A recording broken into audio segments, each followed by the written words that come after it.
அனைவருக்கும் வணக்கம். நம்ம அடடா கணிதம் சேனலுக்கு வருகை புரிந்த அனைவருக்கும் நன்றி.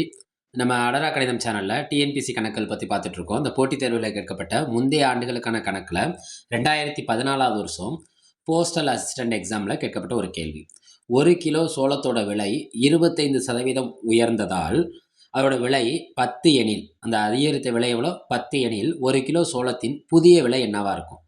சோளத்தோட விலை என்னன்னே தெரியல. எவ்வளவு சதவீதம் உயருது? 25% உயர்ந்ததுனால, அந்த உயர்ந்த விலை எவ்வளோன்னா ரூ. 10ன்னு ஆயிருக்காம். அப்ப 25%க்கு எவ்வளோ கிடைக்குதாம்? ரூ. 10. அந்த ரேட்டோட அளவு இன்க்ரீஸ் ஆக போகுது. அப்படின்னா, 1 கிலோ சோளத்தோட புதிய விலை என்னன்னு கேட்குறாங்க. 1 கிலோ சோளத்தோட என்ன விலை கேட்குறாங்க? புதிய விலை. இந்த மாரி அதிகரிப்பு, குறைப்புன்னு வருதுன்னா, அதோட புதிய விலை கண்டுபிடிக்கிறதுக்கு ஒரே ஒரு ட்ரிக்ஸ் தான் இருக்கு. அப்ப புதிய விலைங்கிறத எப்படி கண்டுபிடிக்கலான்னா, இந்த சதவீதம் சொல்கிறோமா 100. இப்போ அதிகரிப்புன்னு இங்கே என்ன சொல்லியிருக்காங்கன்னா உயர்ந்ததால், உயர்ந்ததுங்கிறது எதை குறிக்கும்? இன்க்ரீஸ், பாசிட்டிவை குறிக்கும். அப்போ 100 ப்ளஸ்ஸு அந்த அதிகரிப்பு சதவீதம், ரைட்டா, பெருக்கல் இந்த பொருளோட விலை எவ்வளோ? இப்போ அதிகரித்த விலை எவ்வளோ? அதுதான் பொருளின் விலை, டிவைடட் பை யாரை குறிக்கும்?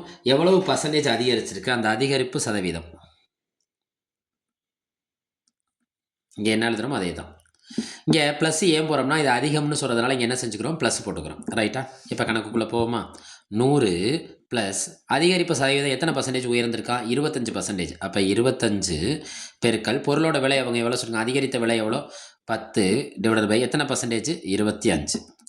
100 25 கூட நம்மளுக்கு என்ன கிடைக்கும்? 125 பெருக்கல் 10 டிவைடட் பை 25. எத்தனை 25 சேர்ந்தா 125னா 5 25 சேர்ந்தா 125.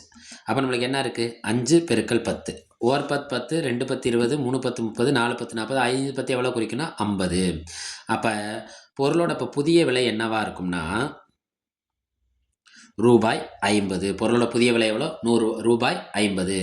இன்னும் நம்ம சிம்பிளாக பார்ப்போமா?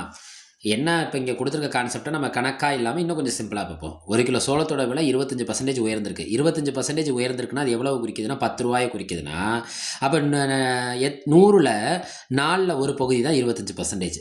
அப்போ 4ல் ஒரு பகுதி 10 ரூபானா அப்போ அந்த பொருள் என்னவா இருந்திருக்குன்னா 40 ரூபாயாக இருந்திருக்கும். அப்போ 40 ரூபாயோட அந்த 10 ரூபாயை சேர்த்தோம்னா புதிய பொருளோட விலை என்னவாயிரும்? 50 ரூபா. அப்படி நம்ம எடுத்துக்கலாம்.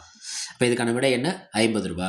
நம்ம அடடா கணிதம் சேனலை ஷேர் பண்ணுங்கள், சப்ஸ்கிரைப் பண்ணுங்கள், உங்கள் லைக்ஸ் தாங்க, கமெண்ட் பண்ணுங்கள். நன்றி.